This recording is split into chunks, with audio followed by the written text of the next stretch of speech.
Good evening, my friends, and welcome. We're back for the Unity of Livonia, A Course in Miracles Study Group, and I'm glad to have you all here. It's Tuesday, March 19th, and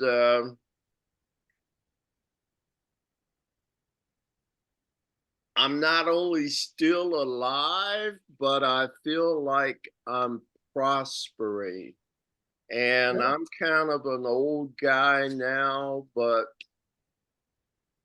I don't know. It's like I kind of like being older because I'm not as stupid as I used to be.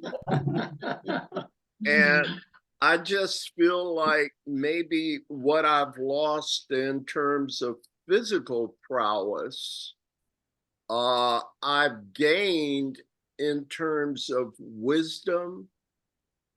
And so it makes me think of that axiom that youth is wasted on the young, because when they have all this power and strength, so called of youth, a lot of times they don't have a commensurate amount of wisdom. And so the youth kind of gets wasted the way it happened to me with quite a few stupid things. But Course in Miracles people, we know that all things are lessons God would have us learn, and what looked like stupidity and problems had a silver lining, at least to me, of making us better for it. I believe it was the German philosopher Nietzsche, and he said, that which does not kill you makes you stronger. Yeah. All right. So I missed a lot of times when I could have gotten seriously hurt or whatever, but God has blessed me to continue and learn from these things. That's boy, I'm starting out making the speech. I apologize right from the beginning. Is there anything any of you would like to share with the group? Announcements or comments or miracle sightings or anything where spirit has shown you its reality? Oh, all right. Well, I won't belabor that. Hopefully, you all got the agenda for tonight, and hopefully, I've said hello. No, Julie Stout is here. Hey, Julie. Thank you, dear, for being here. Hello, thank you. All right. So, are you driving, Julie? No, I just got home. I can read. Okay. I can be in the lineup. I just don't always like to be on camera. Okay. Sounds good to me. And I'm so glad you're able to join us. We'll be doing our reading list and that not coming up soon. But Okay. first of all, as usual, I wanted to see if you had any questions or comments on our studies for this past week. In the text, we were on a relatively short chapter. It was called chapter 10, and it's the title is The Idols of Sickness.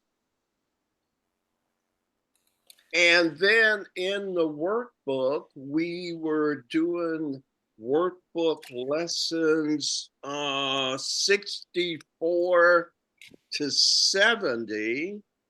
Yeah.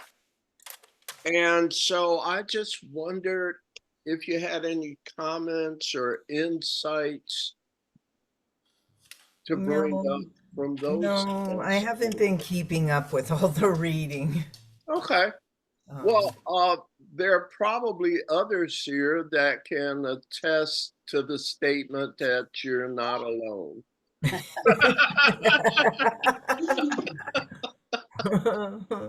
But see, here's to me, there's no way you can, I guess, efficiently tackle this much material only doing it one night a week. That's true. So theoretically, we're spending time with God on a daily basis. Now, that's the theory of it, right? yeah. But I know everybody's not keeping up with the reading every single day. I'm doing the lessons. Well, goody for you. Woo-woo! Goody for any effort that we put forth. Yeah. Last night on ACIM Talks, let's see, Ron and Joan and Sherilyn were there, and we were doing a study, taking another look at chapter 3 in the text called The Innocent Perception. And one of the things that we read and talked about is that Jesus says a good teacher never what, y'all, from last night? Starts with a T. How do you spell terrorize? Okay.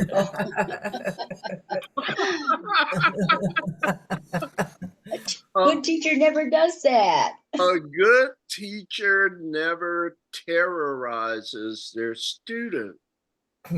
That's why Jesus says at the end of lesson 1, a sense of leisure is essential. We want you to consume this information because you want to, because it's compelling enough to where you'll make it a priority for yourself, and not because some teacher, quote unquote, is berating you that you're not keeping up. Does that make sense? Yes. Yes. Okay. If you'll spend some time with it, the course itself will keep you engaged in it at whatever level, at whatever rate you're ready for at the time.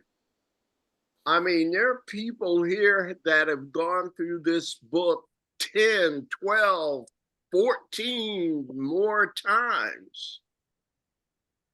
And their pace and their commitment has varied each year. So it's all good.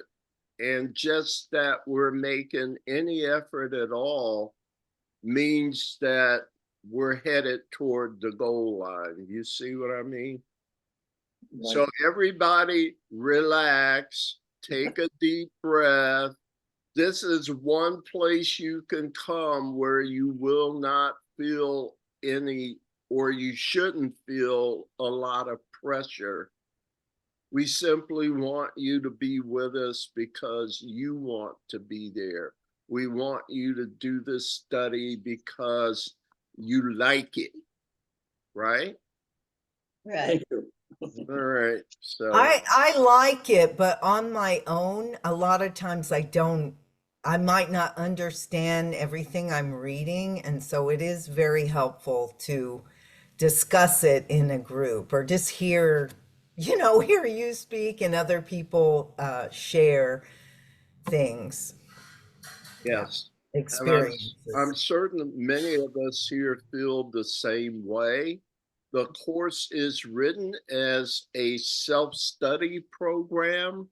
You can do it by yourself, but it does tend to speed things up when we can join together and kind of get spirit moving on the group and helping to accelerate all of our understanding by simply just coming together as we do the study. So I appreciate your comments there.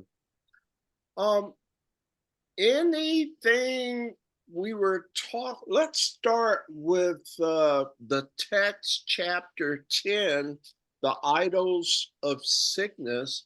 It's a short chapter. It's got 5 sections. It starts on page 181. And it has an introduction and then the 5 sections.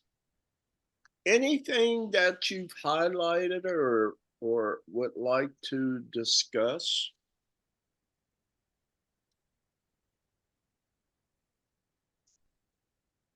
Anything you've underlined that you'd like to bring up? I have to remember some people underline, not highlight. Anything where you put a little star beside it. Some people like to do it that way. All right, my friends. Well, for me, that very first section on page 182, it's called At Home in God. And it contains a passage that you'll hear me quote quite often. And it's in paragraph 2. It says, "You are at home in God, dreaming of exile." Do you remember reading that? Yes. You've read it before, and we've talked about it before. But you know, I wrote a book called Earth School, but the subtitle was Why We Think We're Here. And that subtitle really came from this passage because the course says we're not here. Okay. Another thing that comes up in the course quite often is that students will get the impression that, wow, God doesn't even know me. I mean, God doesn't even know we're here. And that's true. Why? Because we're not here. Okay. Thank goodness somebody knows the truth, or we'd be out there kind of like, this is really real. This is our reality with all the death and misery and pain. And then we say, thank goodness we're not here. And that's hard to grasp. But if you want to take it on, you start to see there's a silver lining there. And instead of saying, oh, that's stupid that who is it that's saying we're not here? And how can we not be here? And then you start to discover,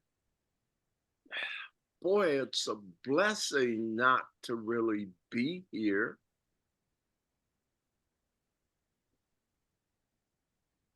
But then that begs another question, because who would want to be having this crazy dream where stuff doesn't go right?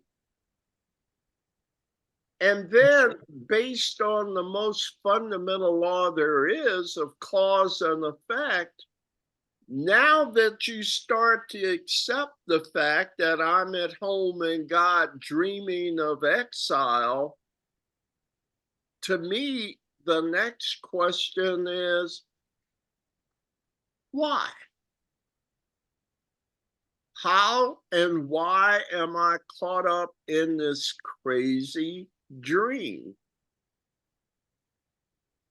It can't be at random based on cause and effect, but I could never get to the second question until I accepted the possibility that this is all a dream that we're part of.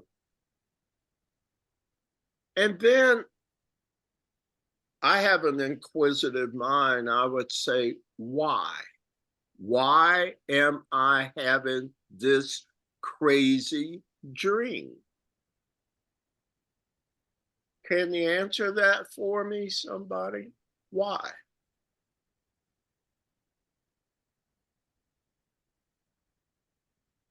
Is it because we haven't learned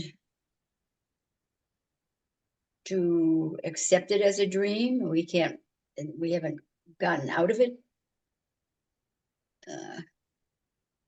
I'm thinking of the healing prayer.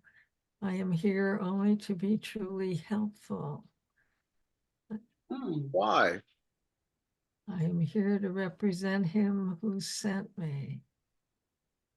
I do not have to worry about what to say or what to do because he who sent me will direct me. So that's why I'm here. Oh, that's beautiful. Yeah. I mean, it's the course's words in that. But how about this? The course seems to be, look at the terminology it uses. It's academic language, isn't it? Mm-hmm. Yes. I mean, where do you take a course? Where do you go to take a course? Cool. Or on Zoom, or a school, or it's an educational activity, right? Mm-hmm. It talks about lessons, doesn't it? Oh, yes. There are 365 lessons. It talks about curriculums, or, right? Mm-hmm. This is but one version of the universal curriculum. Where do you find curriculums? In In school. schools and universities. So, why am I in this crazy dream? To learn. Maybe it's a teaching tool. And what is it I'm here to learn? My reality. Do you see, Joan, why it's important for me to be, the way for me to be healed is to let him teach me to heal others, because I'm of service to others, and that's the way I learn that they are a part of me. Because the way for me to heal me, according to that language, right, is to heal others. What's the definition of healing according to A Course in Miracles? Starts with a W, H, O, Wholeness. guys. Wholeness. All right. Thank you, Joe. Y'all just gonna leave me out there spelling stuff. That's not what we're here for. But it's a definition that needs repeating through, because It's not what you usually think of when you think of healing.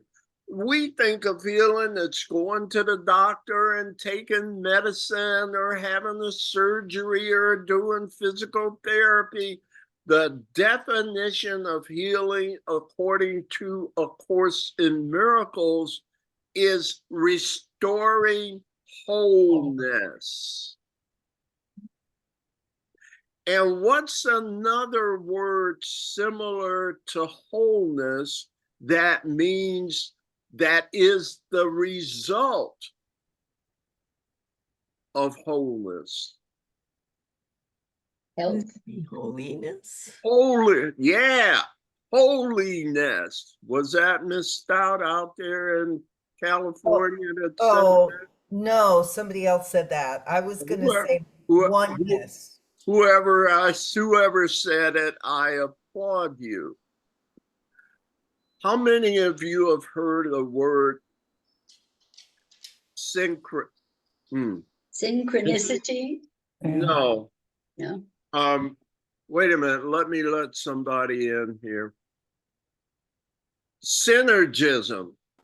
Have Synergy. any ever heard the word synergism? Yes. What's it mean?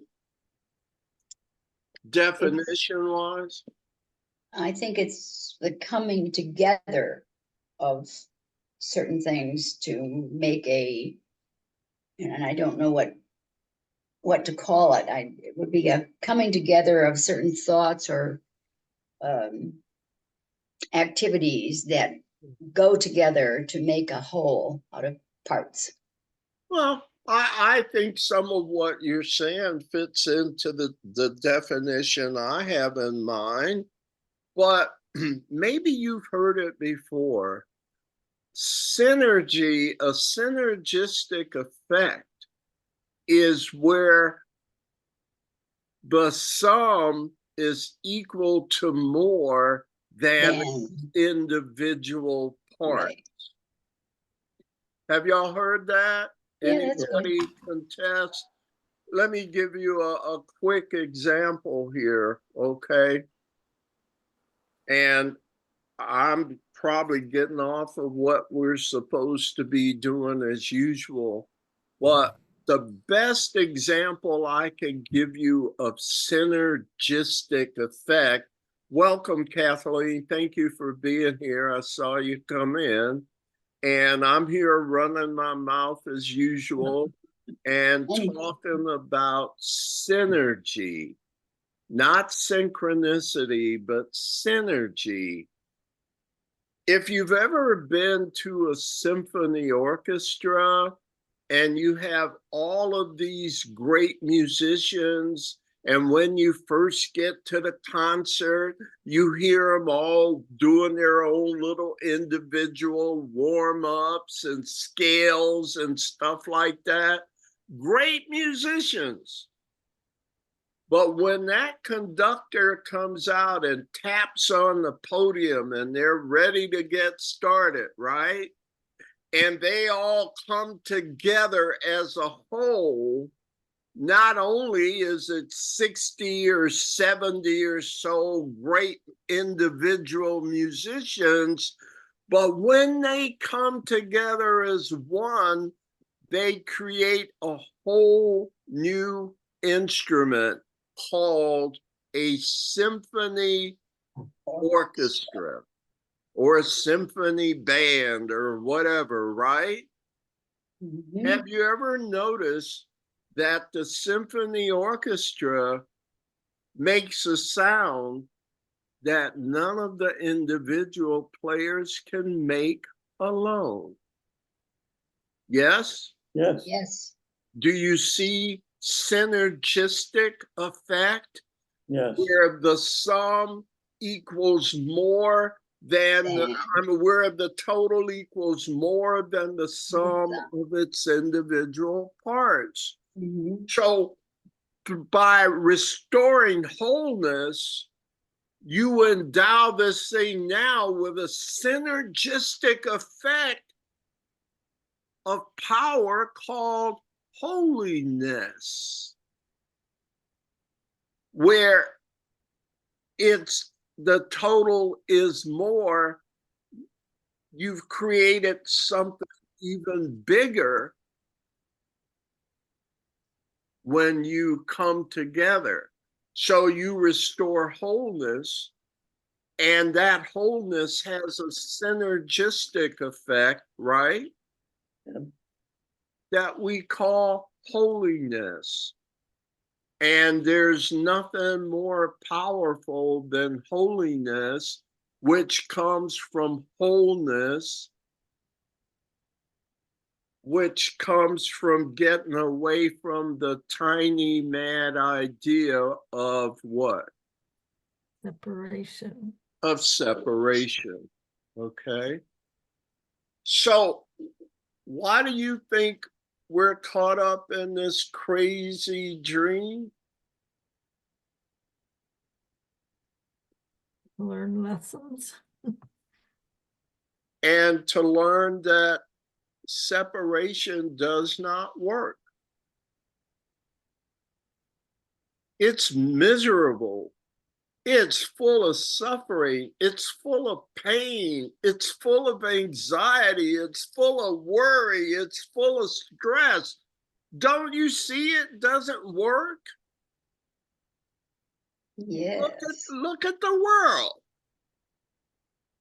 I mean, it's not rocket science when seen from a proper, right-minded perspective. Is that what I'm here to learn? Is that separation doesn't work? I And need you to know say, that. yeah, pardon me, Frank? I need to know that, yes. And look how it was taught, is being taught to us.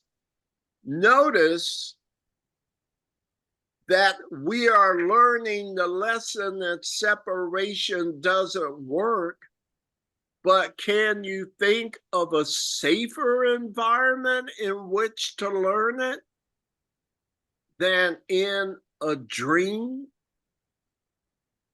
Because we learning lessons, but some would say, well, God is so cruel to put us through this. No, he's not cruel because we're not here. Can you think of a more loving way to teach lessons that involve so much trial and error and terrible stuff? But notice how we're safe the whole time. The reason I believe it's important for us to learn what we are, and what we are is not separate entities with their own private thoughts and individual. You say in this world, we pride ourselves on being individuals, don't we? Yes? Yes. Not Yeah. anymore. Hi, Sue. Hi. And we're learning that we're not individuals. And that is the lesson. The world, to me, and my interpretation of the Course, is that the world is our playground to learn the lessons of love. That love is what we are, and that love is one. It has no separate parts. And do you see why it's so powerful? Because its holiness comes from its wholeness, its oneness. Do you see how on an evolutionary scale we've evolved to where a lot of you here are members of the Unity Church movement, right? Isn't that what Unity says? Mm-hmm. Well, some of it, yes. And it took us till the late, well, really around 1870s with Charles and Myrtle Fillmore.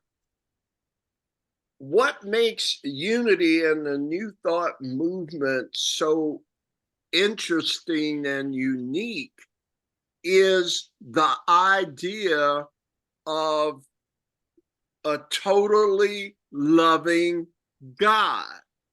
Up until then, God was love, but don't piss him off or he'll smite you and send you to hell and do all of these terrible things. So he was teaching us to comply through terror, right? Yep. And do you see how the New Thought movement, which included Unity and Unitarian and several others, got rid of that notion of a fearful God? Do you see why it sounds like A Course in Miracles? Mhm. And do you see why a lot of the Unity churches sponsor A Course in Miracles groups? Because their philosophies are quite similar. All right. Now, I'm only doing this because all of you have declined to bring up any questions or comments about our studies from this past week. So I felt an obligation to fill in the gap. How am I doing? Good. Pretty good. All right. It's interesting when you watch what's going on in the world today, there is hardly any unity as a whole. And because of that, these various factions are at war with each other. There's no peace, and it's because there's no unity, no wholeness, No, for the most part. it's based on separation. Exactly, and This, go we're ahead. more Nick. separated than we've ever been, I think, in the world. And not only as individuals, but this Right, is as my groups. family versus your family, Right, my exactly. community versus your community, Exactly. my football team versus yours, my country versus yours. Yes. It's all conflict. Yes. Don't you see it?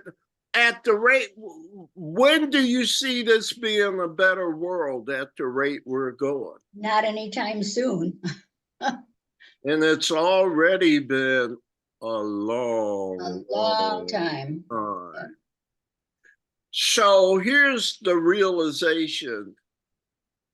You can't fix this. You'll have to move it out of the way and replace it with a different base. The problem is that the ego and individuals, the last thing they want you to, they would see it as taken away my individual. Exactly. So even though the problem's there and expect it to be there for like forever, it's very difficult to teach people that despite of the obviousness of the problem, to try something completely different. And yet, as the Course says, everyone's eyes will be open in the end, but that can be a long, long Yes, time. certainly can.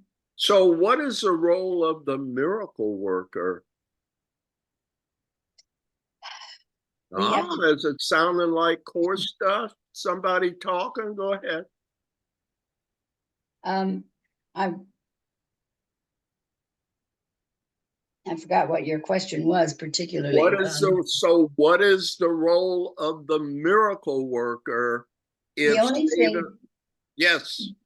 thing that we can do as individuals is to take care of ourselves, love one another, see if by our examples, we can curb this, but it's very difficult, very, Now the end is sure, according to the course. Everyone's eyes will be open in the end, but that could be a long, Ever. long Yes. time. So, what I'll ask it again is the role of the miracle worker, the teacher of God, us. What does the course say our role is? To demonstrate. The atonement for our right. Yeah, and all of those things. Thank you.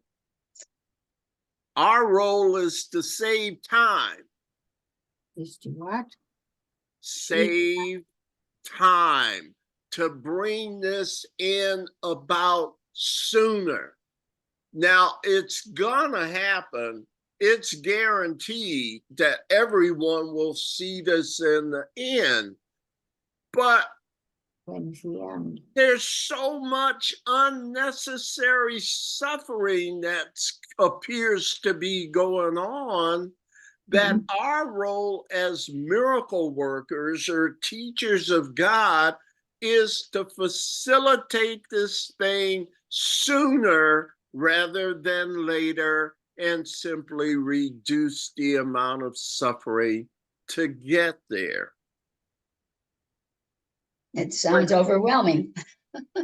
Well, it would be if you didn't have the Holy Spirit and powerful companions like that. Miss Sue, what's up? Hi, it's not that I don't agree with you. I do agree with you that it is by demonstration, as Cheryl said. And all of us here, I think every person that I know who's on this call has been in unity at least 45 years, at least. And Well, you got me Yeah. because I didn't start till 2007. So well, you made up for yeah. it. But I have to say, 5 years. looking at both sides, I don't call it the ego. It's the need for power. That is the ego, we know that. But it's the need for power. It's the need for control. And believe me, this has all been planned from years ago to where it is now, without a doubt. And I also can see the other side of the story. I have friends who have children in Israel, and they were informed last night they live a block from where they are expecting bombs. We don't hear it on the media, mostly, but there are 180 rockets going into Israel literally almost every day. It's on the outskirts of Israel. And the people have all moved to the middle. And now they have to move again to the middle. But it dawned on me, if you put all the people in the middle, you can bomb them all out and destroy Israel. And so while I'm in agreement that we have to be a demonstration of who we are, the fact is, when your children are there, you know they live a block away and they have to leave everything and go to the center and hope they'll be alive. And all the other people in Gaza, the innocent people, and the people put in front of Hamas soldiers to murder them before they murder the Hamas or kill them. The fact is, to them, they are simply surviving. They're surviving. They don't know about this. And there's another part that's beautiful about unity. And the other beautiful thing that interested me, I think, the most when I came is how psychological it is, how metaphysical it is, how they bring it together with the spirit. and how they have very specific tools for self-growth.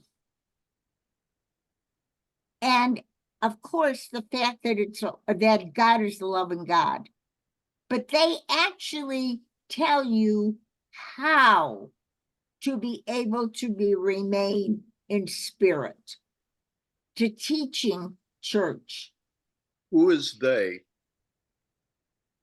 In what I'm talking about, Mhm. they is the people, the people as well as the leaders. You know, well, I certainly don't want to minimize what you're saying, particularly over in Israel and Hamas and that issue. I watch the news every day. I know about all the bombing that's going on, It's even good. as we speak, which may only be a prelude to the major offensive in Gaza. Right. And yet we came into this talking about being miracle workers and being teachers of God. That's why we're doing this course. So we can bring all of this nonsense of war and death and killing and conquering and being in control to an end. How do we do that? I don't have a clue. I But don't I know think, someone who does. and I know Julie, someone who is omnipotent, omniscient, and omnipresent. I don't know how it will be accomplished, but I do know that it can't be accomplished without my help. So I'm going to stand up like Isaiah from the Old Testament in the Bible, and I'm going to say, I'm not going to stand back from it. I'm going to say, send me, Lord. I'll stand up. I'll do my part. What is my part? I don't know yet, but on your command, send me. That's all I got. I thank you for that. Any other comments to what Sue was saying? Well, still, and I'm looking at the time, oh my God, this is terrible. But we will, it's probably a good segue to look at our review of the lessons we covered, at least they were on our schedule for this week. And it was lessons 64 through 70. And so it started on page 106 in the workbook for students. Lesson 64, the title was, Let Me Not Forget My Function, right? Right. What is my function? To forgive. Yeah, back up one step from that. Why? For what reason? So you could go to lesson 62. What's 62 say? Joni, we'll start with you, though everybody can see it. 62. Forgiveness is my function as the light of the world. Okay, so you said forgiveness, but I want to make sure we put it in context. Why are we forgiving? Because we are the light of the world, and we're here to speed things up by teaching people that this is not the way things should work. So many people think this is the only reality. And we're here to be the light of the world. Listen, like I said last night, in the Old Testament, the Jewish people were expecting a savior and to free them from the Romans and all of the captivity and all of that sort of thing. And they said one day a conqueror or savior will come, and they'll come on a big white stallion with a sword and conquer and destroy our enemies, and we'll be free. That's how you would envision doing it. That would be the only reality. And then here comes this dude on a donkey with no sword, no weapon of any kind, and contending that that was the way to save. So it was as difficult for the people of that time to believe and accept as it is today in 2024. And yet the course says everyone's eyes will be open in the end, but the end can be a long, long time. And that's why the idea of teachers, of miracle workers, is to save us from so much suffering, even though it's not real. It's stuff we're made up. We're suffering from our own imagination. God is not a fearful God. The world doesn't work through conflict. And Spirit's going to show us what we can do to help. Are you willing? See, It's got to be better than this. my function here, if you'll notice from that prayer, I'm here only to be truly helpful. I'm here to represent. Where in that prayer does it say I'm here for Jim? Although, did he mention we're here for Frank or maybe Kathleen? No, but we're here to grow. And how do we grow? By understanding what is real. And the reality is that we're not separate. We're not competing with one another. We are one. Our wholeness is what produces our power. Our holiness is our power.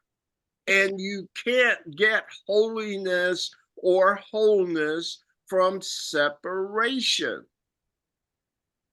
Don't you think most people really know that? They may be afraid to share it, Yeah.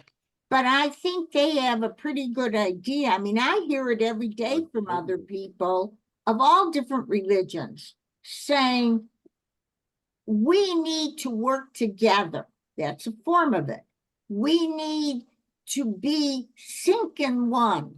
We need to be whole. I hear this all the time. They don't know how, but they know this is necessary.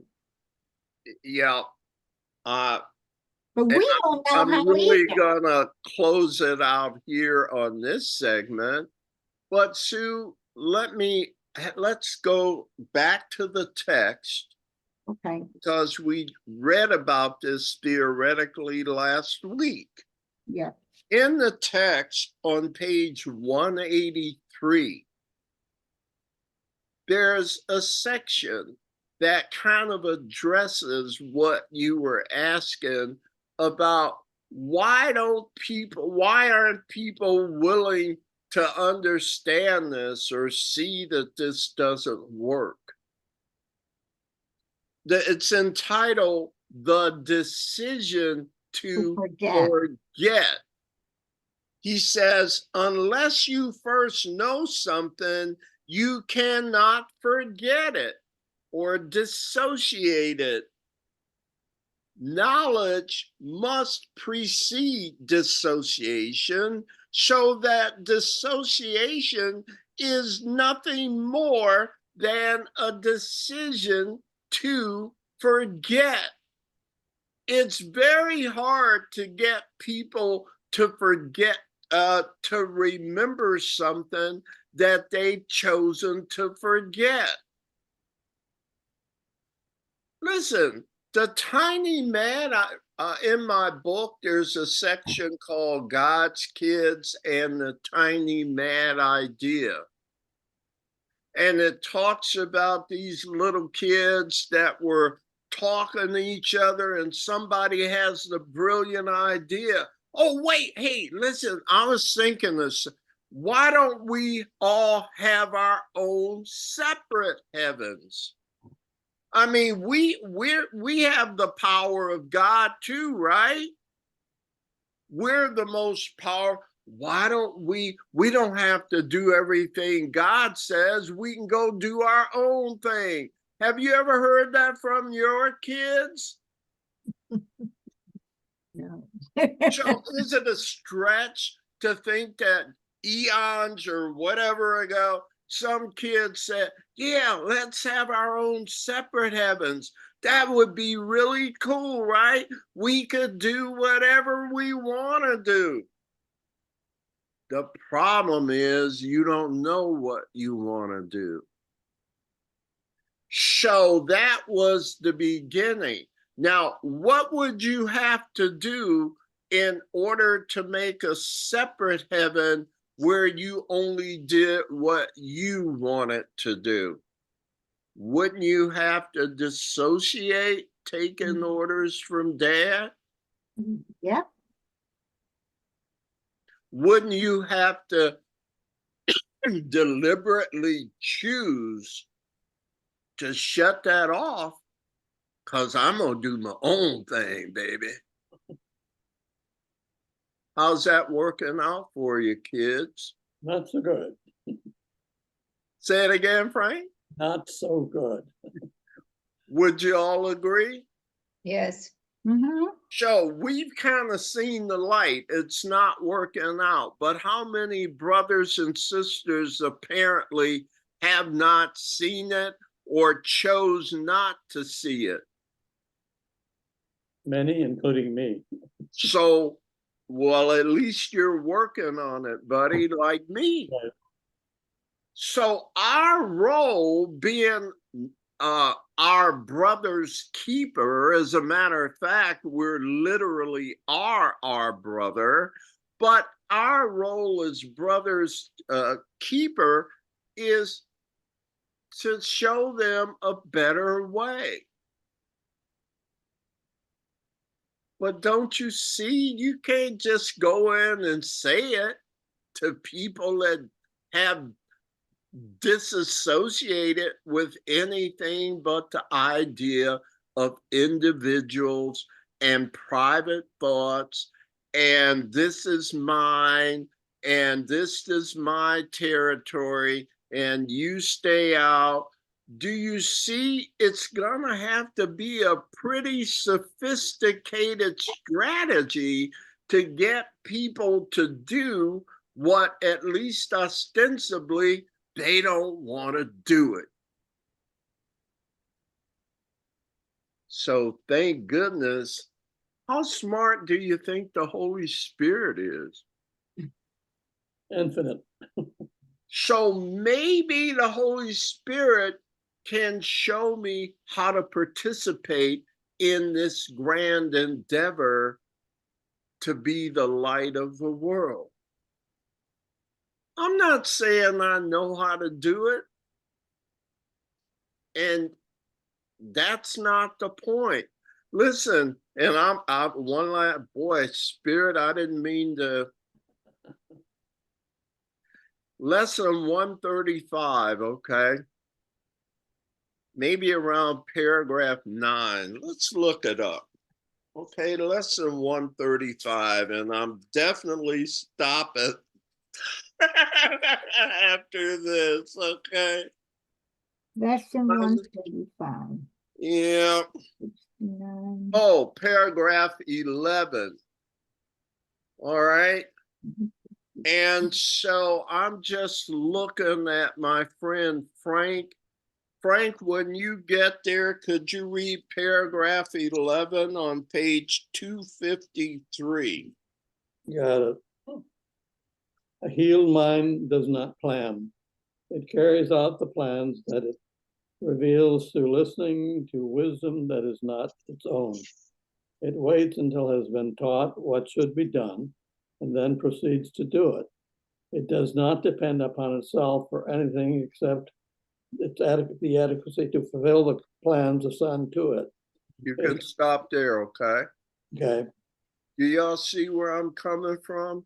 I don't have a clue, but send me, Lord.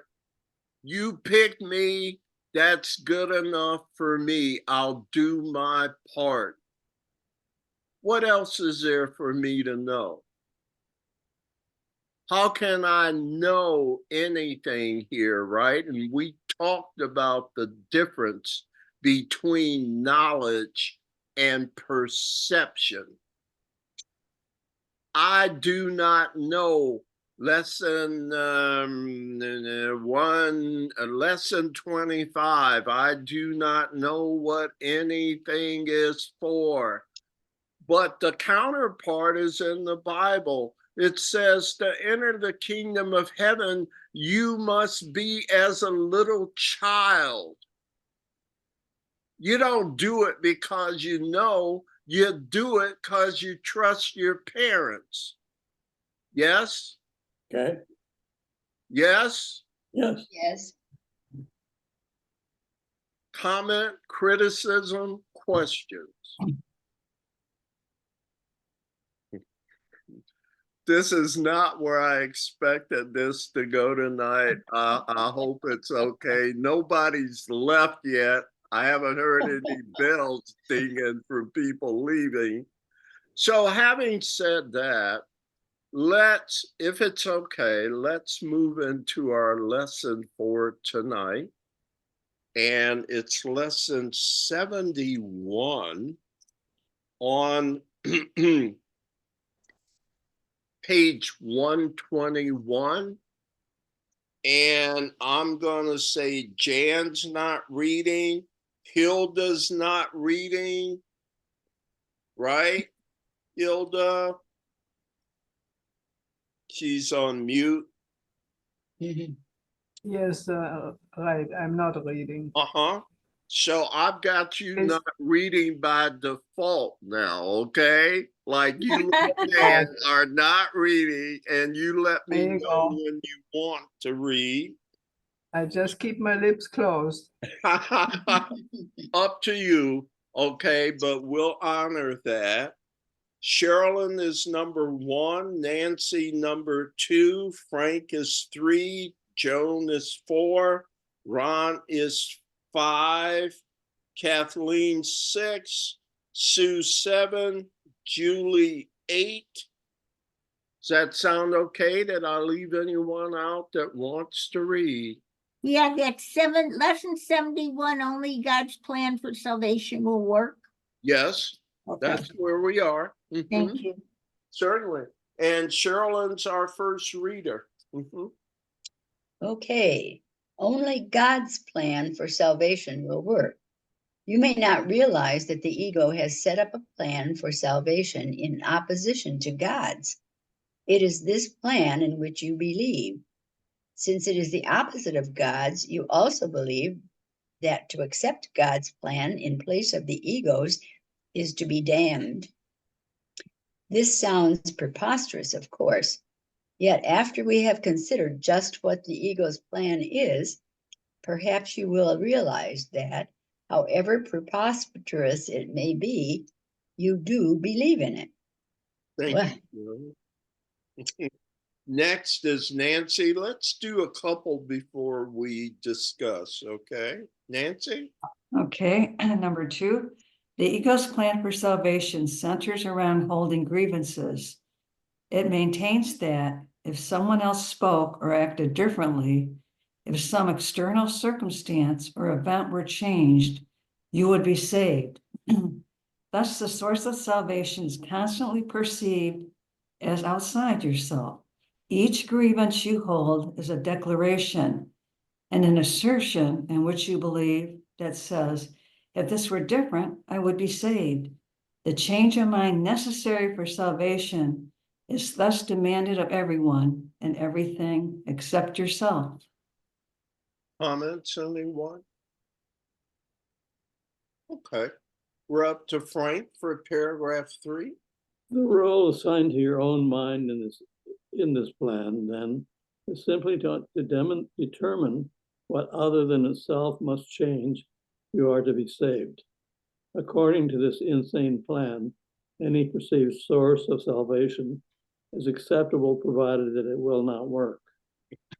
This assures that the fruitless search will continue, for the illusion persists that all this hope has always failed. There's still grounds for hope in other places and in other things. Another person will yet serve better. Another situation will yet offer success. So where's he going with this so far?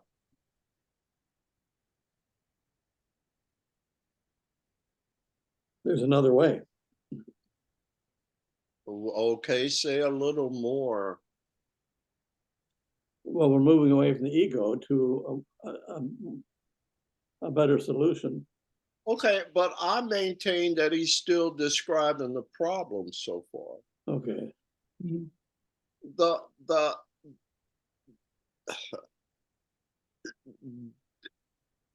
The problem is always outside. Okay. It never occurs to us that we could be the problem. You know, chapter 3 that I was telling you we're looking at on Monday night, it's called the innocent perception. And it maintains kind of like this: oh, I can't be the problem. I'm innocent. It's got to be something else. It never occurred to me to look at me, because I know I'm innocent. You know I'm innocent, right, Sherilyn? So if I'm not so sure. Not so sure. Oh, all right. Well, let's move on. Touche. But what I'm seeing from the first 3 paragraphs here is that the ego's plan of salvation is to correct something else. Yes? Correct something outside of this. So that's how we're going to be saved, because we need a different president or different city council members, or my mother-in-law to quit being such a pain. Well, I think we've already seen pretty much that those things don't work. They aren't going to happen.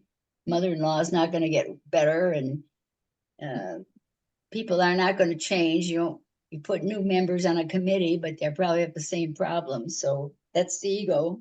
So when you say we have pretty much seen that, Oh, yeah. let's make a fraction. We, let's say, course students, unity people, whatever, let's put us in the numerator of the fraction, and in the denominator, let's put 330 million people in the US, but that's less than 5% of the world's population of 8 billion. Yeah. So when you say we are seeing it, more have to see it to even register a change, don't you think? Well, we just said earlier that there aren't as many of us, but we have a lot of work to do. And we also have a mighty helper to show Yes. us how to pull it off. But Right. the point is, to me, there are more people not like me than there are like me. You got that right. And there are more people, whether they know it or not, using the ego's plan for salvation Yes, than the one we're learning about. I agree. It's true. So, and back to you, Frank, do you see how he's describing the problem or what the ego's plan is to always blame something else? It can be anything else instead of looking at ourselves as possibly what the problem is. You see? So that's where I believe we're headed with this. Joan, would you pick up where paragraph 4 was it? Yeah. Yes. Okay. Such is the ego's plan for your salvation. Surely you can see how it is in strict accord with the ego's basic doctrine. Seek but do not find. For what could more surely guarantee that you will not find salvation than to channelize all your efforts in searching for it where it is not? Wow, that is so devious. Ron, do one more. Was there a comment? I'm sorry. Ron, do one more paragraph and let's see how we're. Okay. God's plan for salvation works simply because by following his direction, you seek for salvation where it is. But if you are to succeed as God promises you will, you must be willing to seek there only. Otherwise, your purpose is divided and you will attempt to follow two plans for salvation that are diametrically opposed in all ways. The result can only bring confusion, misery, and a deep sense of failure and despair. Do one more, Kathleen. We're up to 6. How can you escape all this? Very simply, the idea for today is the answer. Only God's plan for salvation will work. There can be no real conflict about this, because there is no possible alternative to God's plan that will save you. His is the only plan that is certain in its outcome. His is the only plan that must succeed. Comments from anyone on any of these paragraphs? Just an insight. If this is true and salvation is not outside you, it reminds me of an important point made in the course. It took me years to really get it. I think of it every single day. I have no enemies. Right. I have no grievances. That's right. The only grievance I could probably have is that I need to change my mind. I need to stop looking for salvation outside myself.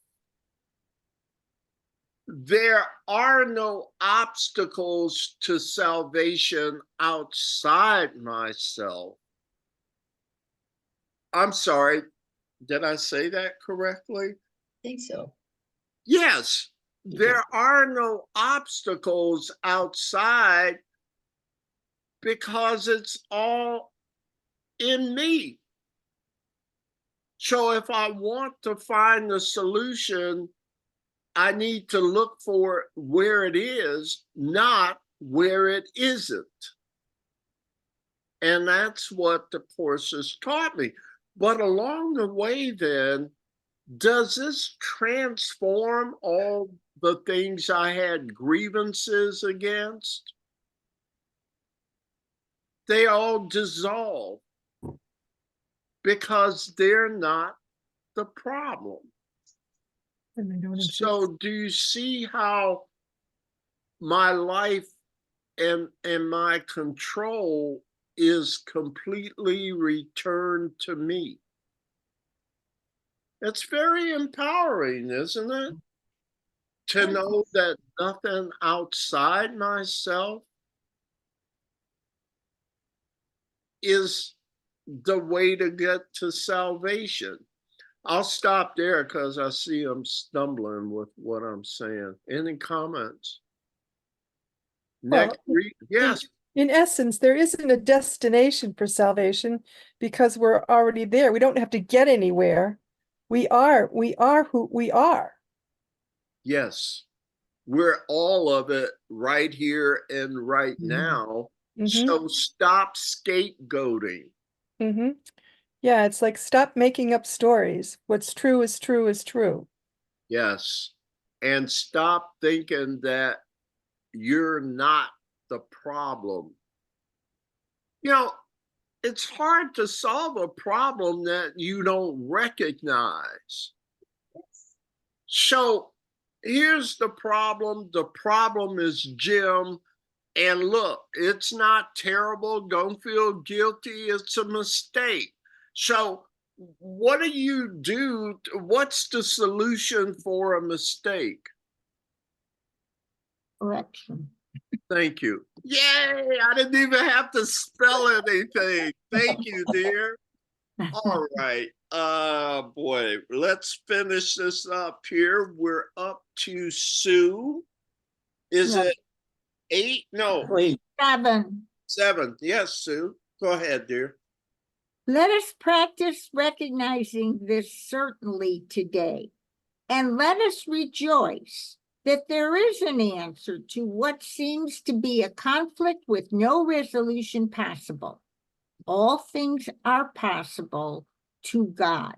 Salvation must be yours because of his plan, which cannot fail. Thanks, Sue.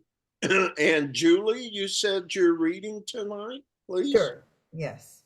Begin the 2 longer practice periods for today by thinking about today's idea and realizing that it contains 2 parts, each making equal contribution to the whole. God's plan for salvation will work, and other plans will not. Do not allow yourself to become depressed or angry at the second part. It is inherent in the first. And in the first is your full release from all your own insane attempts and mad proposals to free yourself. They have led to depression and anger. But God's plan will succeed. It will lead to release and joy. Thanks, Julie. If there are no questions, we'll continue. We're back to reader number 1, Miss White. All righty. All righty then. Remembering this, let us devote the remainder of the extended practice periods to asking God to reveal his plan to us. Ask him very specifically, what would you have me do? Where would you have me go? What would you have me say and to whom? Give him full charge of the rest of the practice period and let him tell you what needs to be done by you in his plan for your salvation.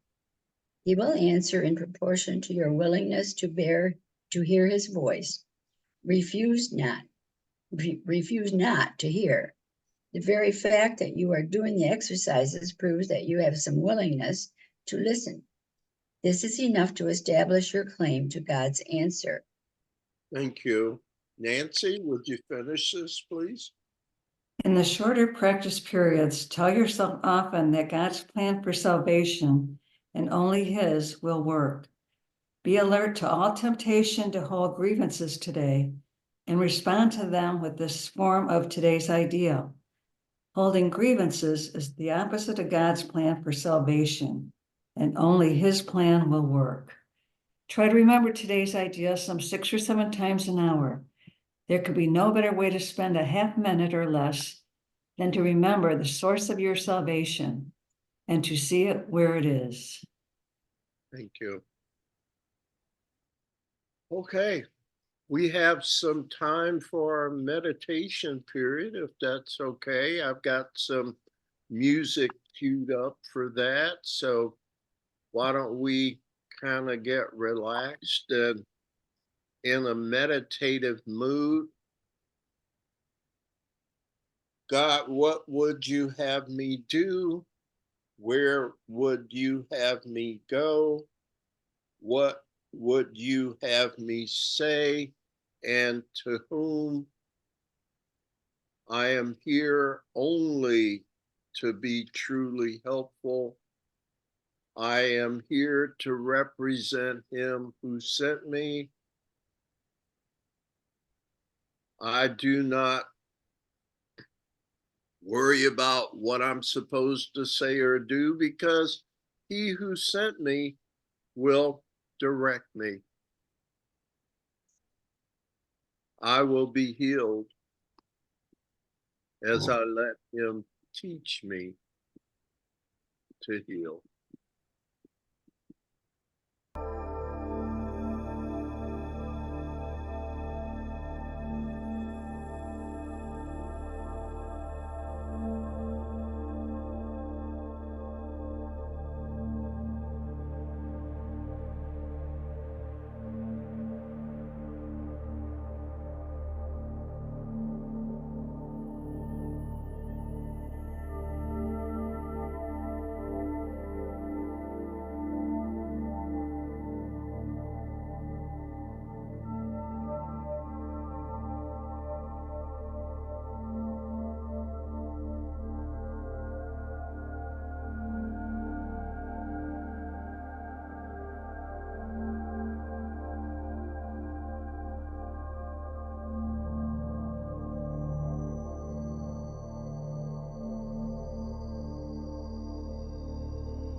only God's plan of salvation will work.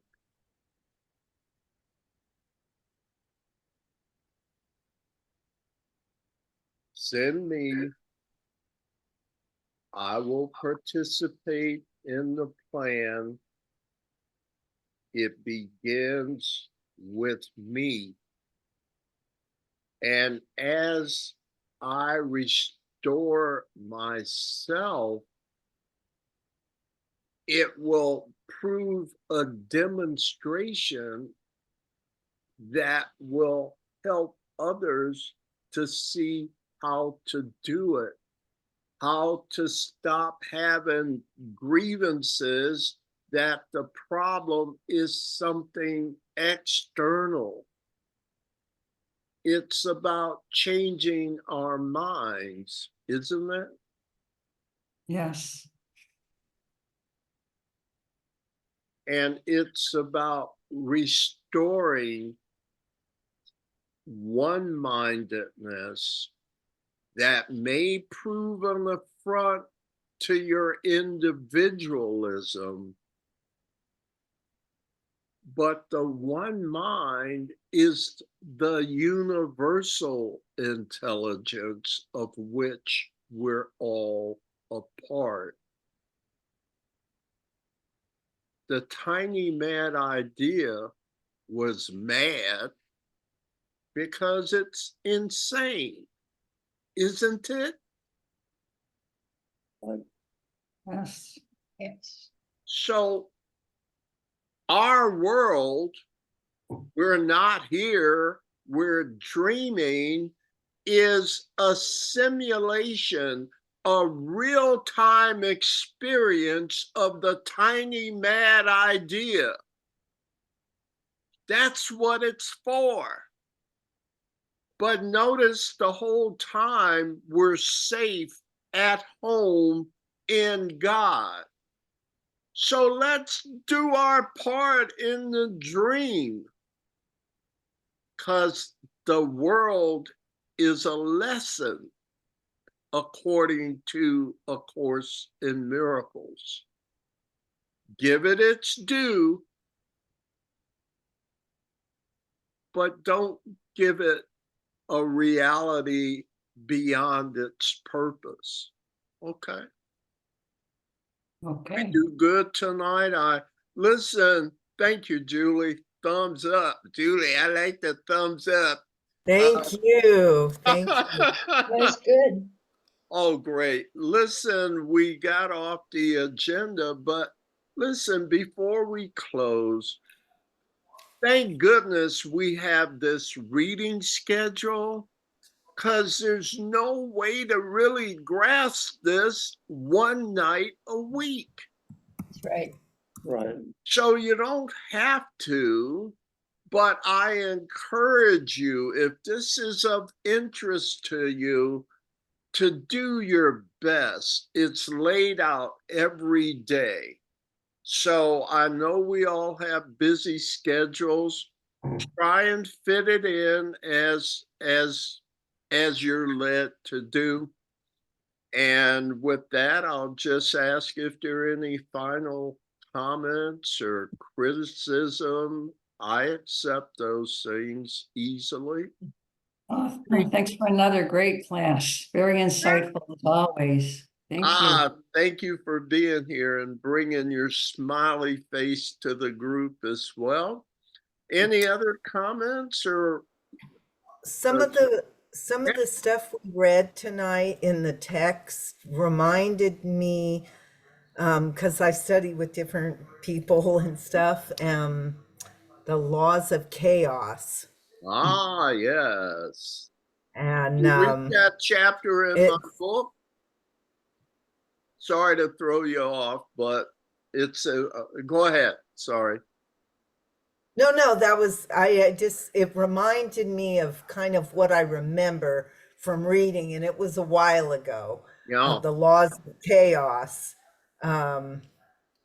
So yeah, it's They are specifically designed to make no sense, because if I can keep you in a searching mode and searching where you'll never find it, then it's an excellent delay tactic to keep you under control, under my egoic control. Because if you ever found out the truth and followed it, as the ego, I just have the feeling I will be rooted out. Okay, I'm not exactly sure because remember, I don't know anything, but my paranoia tells me that you guys may try a different leader. I don't like it. And I'll never easily give in to that. So I'm going to do whatever I can to keep you confused. Because in the back, I just have this feeling that one day you're going to let me go. I just feel it. Oh, Ever. We'll call for you back. Anyhow, Julie only mentioned that from the book. I do have a whole section on the laws of chaos and what they were designed for. But Yeah. thank you for your comments. Yeah. Are you seeing through the ego's plan, folks? yes. There. Yeah. Doesn't take much once you're willing. You know, it's quite a thin veneer, actually. More comments? If not, can I get a smile to go? Please. Yeah, nice one. Wait, I can only get so many on the screen. All right. Thank you very much. I appreciate it. I don't know. I got off tonight, but it's not the first time, and it probably won't be the last. So thank It's you all for being- perfect. All Okay. perfect. I Very think good. so too, all in divine order. Yeah. Hilda, you ready? I am ready. Yes, ma'am. The light of God surrounds us. The light of God. The love of God enfolds us. The power of God protects us. The presence of God watches over us. Wherever we are, God is. I am the light of God. I am. I am the light of God. I am the love of God. I am. I am the love of God. I am the power of God. I I am the power of God. I am the presence of God. I am the presence of God. Therefore, Therefore, wherever I am, wherever I am, God is, God God is. is, and all is well. and all is well. There is nothing to fear. there is There is nothing. nothing to fear. There is only love. There is only. There's only love. Namaste. Namaste. Have Namaste. a great week. Thank you. I love Thank you, Jim. We I'll love see you. you next time. Have a okay? blessed week, everybody. Bless Good night. everybody. Take care. Good night, y'all. Bye-bye. Frank, be well. Bye-bye. Thanks.